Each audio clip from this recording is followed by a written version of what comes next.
Alexandra Ivanovna, however, could never be completely silent.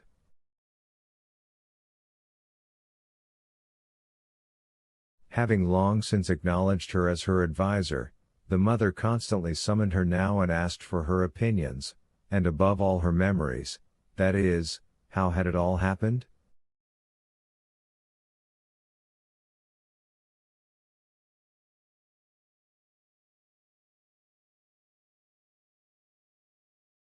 Why had no one seen it? Why had there been no talk then? What had this nasty poor night signified then? Why was it that she, Lizaveta Prokofyevna, was the only one doomed to worry about everyone, to notice and foresee everything, while all the rest were merely wool gathering? Etc., etc.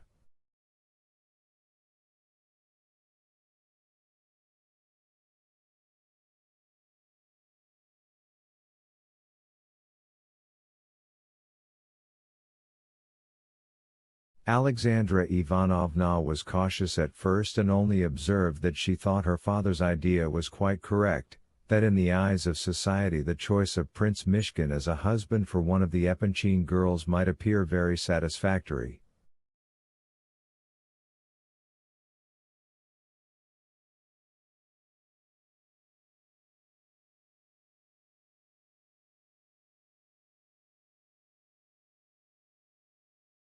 She gradually became excited and added that the prince was by no means a little fool and never had been, and as for his significance, God alone knew what the significance of a respectable man would consist of in our Russia a few years hence, success in the service, as used to be necessary, or something else?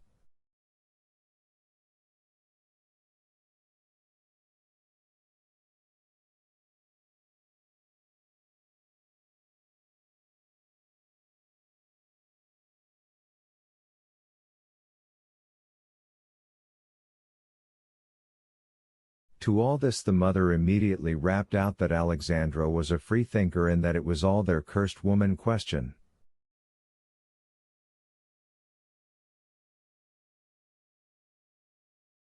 Half an hour later she went to the city, and from there to Kameny Island, in order to catch Princess Belokonsky, who, as if on purpose, happened to be in Petersburg just then, though she would be leaving soon.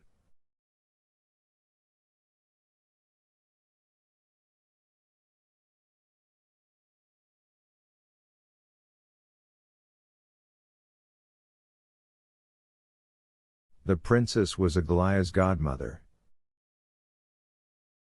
Old Belokonsky listened to all the feverish and desperate confessions of Lizaveta Prokofyevna and was not touched in the least by the tears of the disconcerted mother of the family, but even looked at her mockingly.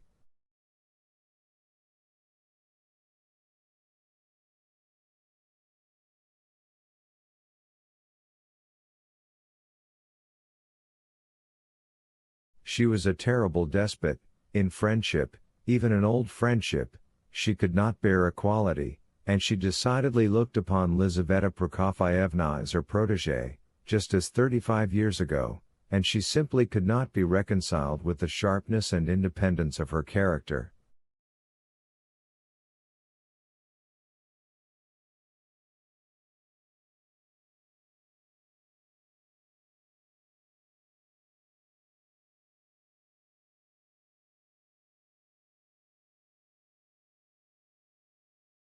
She noticed, among other things, that it seemed they had all rushed too far ahead there, as was their habit, and made a mountain out of a molehill, that listen as she might, she was not convinced that anything serious had actually happened, that it might be better to wait until something did, that the prince was, in her opinion, a respectable young man, though sick, strange, and much too insignificant.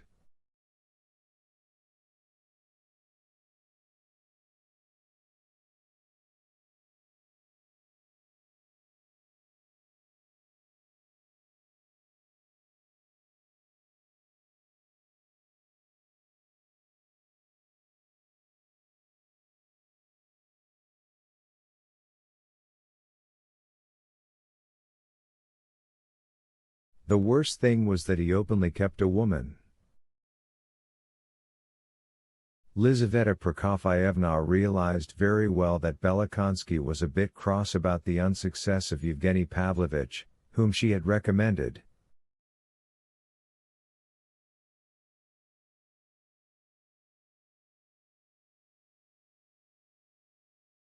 She returned home to Pavlovsk still more irritated than when she had left, and everyone immediately got it from her, above all because they had lost their minds, because decidedly nobody else did things the way they did them, and what's the hurry?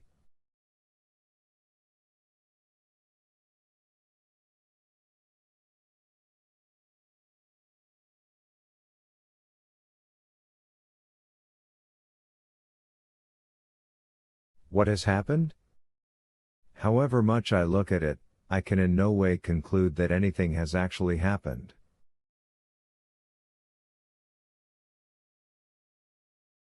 Wait until something does? No matter what Ivan Fyodorovich may have fancied, are we going to make a mountain out of a molehill? Etc., etc.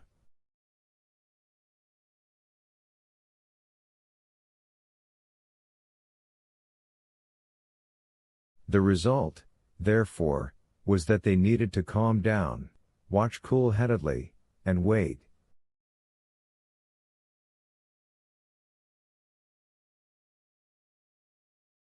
But, alas, the calm did not hold out for even 10 minutes. The first blow to cool-headedness came from the news of what had happened while the mother absented herself to Kameny Island. Lizaveta Prokofyevna's trip took place the morning after the prince had come calling past midnight instead of before 10. The sisters answered their mother's impatient questioning in great detail, and said, first of all, that precisely nothing, it seemed, had happened while she was away, that the prince came, that Aglaya took a long time, half an hour, before coming out to him, and when she did come out, suggested at once that she and the prince play chess, that the prince did not know the first thing about chess, and Aglaya beat him at once. She became very merry and shamed the prince terribly for his lack of skill, and laughed at him terribly, so that the prince was a pity to see.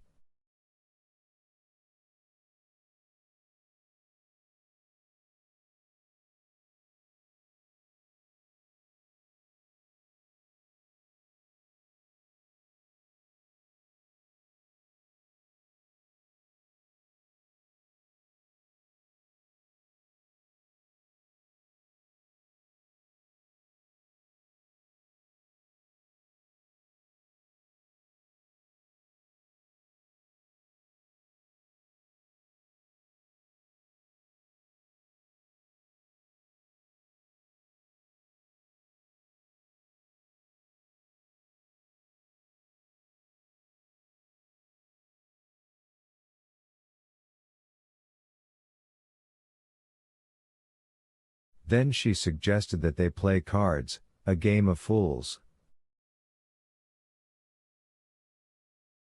But here it turned out quite the opposite.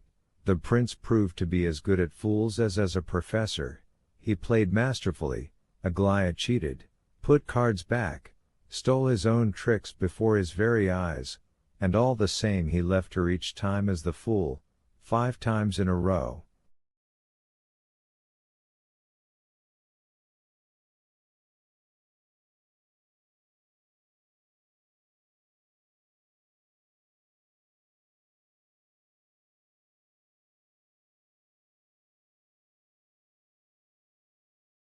Aglaya flew into a rage, even quite forgot herself. She said so many impudent and sarcastic things to the prince that he even stopped laughing, and he turned quite pale when she told him, finally, that she would not set foot in this room while he was sitting there, and that it was even shameless on his part to call on them, and in the night at that, past midnight, after all that had happened.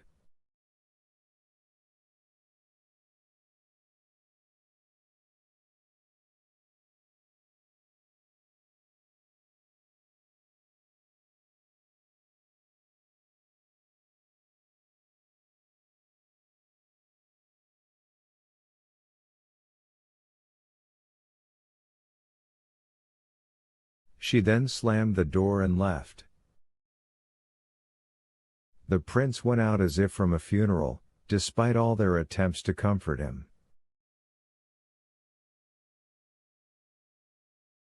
Suddenly, 15 minutes after the prince left, Aglaya came running down to the terrace from upstairs, and in such a hurry that she did not even wipe her eyes, which were wet with tears. She came running down because Kolya arrived and brought a hedgehog.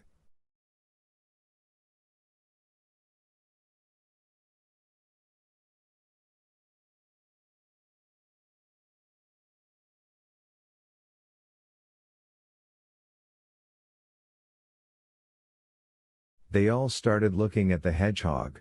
To their questions, Kolya explained that the hedgehog was not his, and that he was now walking with his comrade, another schoolboy, Kostya Lebedev, who had stayed outside and was embarrassed to come in because he was carrying an axe, that they had bought both the hedgehog and the axe from a peasant they had met.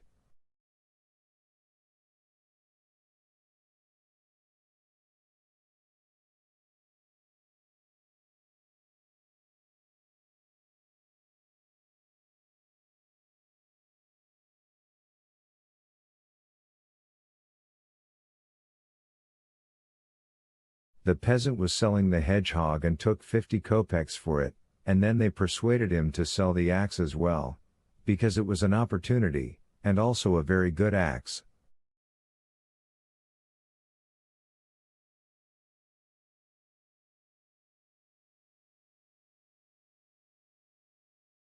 Here Aglaya suddenly began pestering Kolya terribly to sell her the hedgehog at once, turned inside out, even called Kolya dear.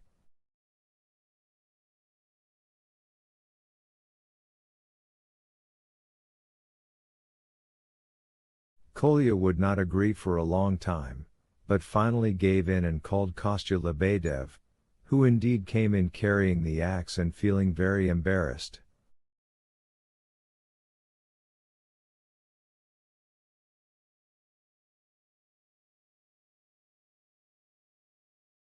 But here it suddenly turned out that the hedgehog did not belong to them at all, but to a third boy, Petrov, who had given them money to buy Schlosser's History 24 from some fourth boy, who, being in need of money, was selling it at a bargain price, that they set out to buy Schlosser's History, but could not help themselves and bought the hedgehog, and therefore both the hedgehog and the axe belonged to that third boy, to whom they were now taking them in place of Schlosser's History.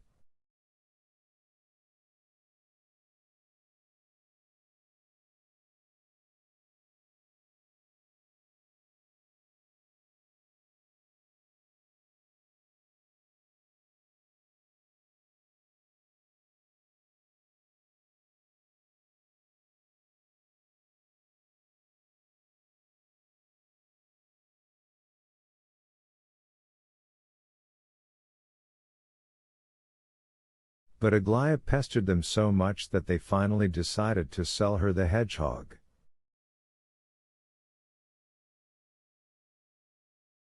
As soon as Aglaya got the hedgehog, she put it into a wicker basket with Kolya's help, covered it with a napkin, and started asking Kolya to go at once and, without stopping anywhere, take the hedgehog to the prince on her behalf, with the request that he accept it as a token of her profoundest respect.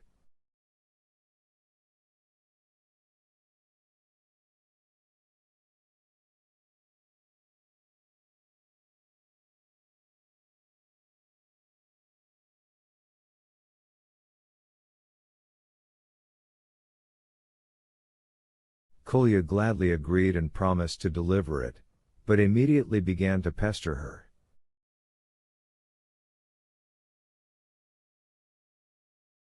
What was the meaning of the hedgehog and of such a present? Aglaya replied that that was none of his business. He replied that he was sure it contained some allegory. Aglaya became angry and snapped at him that he was a little brat and nothing more. Kolya at once retorted that if it were not for his respect for the woman and her, and for his own convictions on top of it, he would immediately prove to her that he knew how to respond to such insults.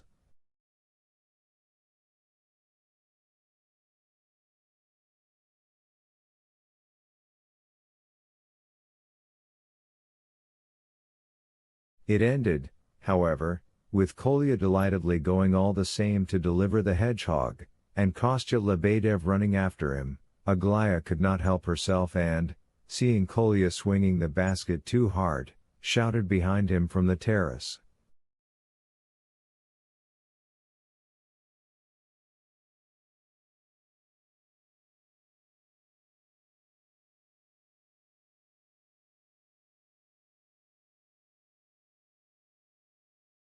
"Please, Kolya dearest, don't drop it." As if she had not just quarreled with him, Kolya stopped and, also as if he had not just been quarreling, shouted with great readiness.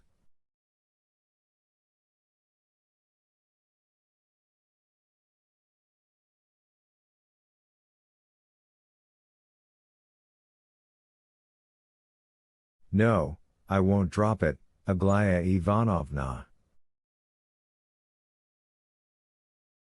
Be completely assured." And ran on at breakneck speed.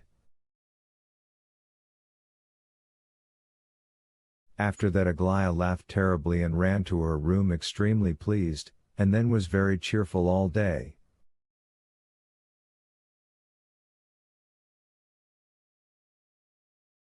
This news completely dumbfounded Lizaveta Prokofyevna. One might wonder, why so? But such, evidently, was the mood she had come to. Her anxiety was aroused to the utmost degree, and above all, the hedgehog. What was the meaning of the hedgehog?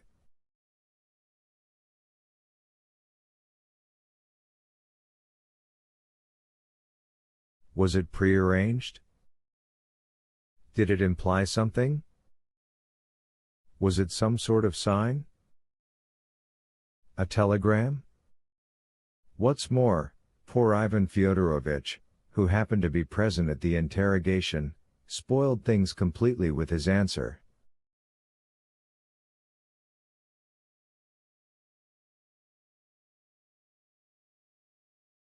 In his opinion, there was no telegram, and the hedgehog was just a simple hedgehog, and perhaps also meant friendship, the forgetting of offenses, and reconciliation. In short, it was all a prank, but in any case innocent and pardonable.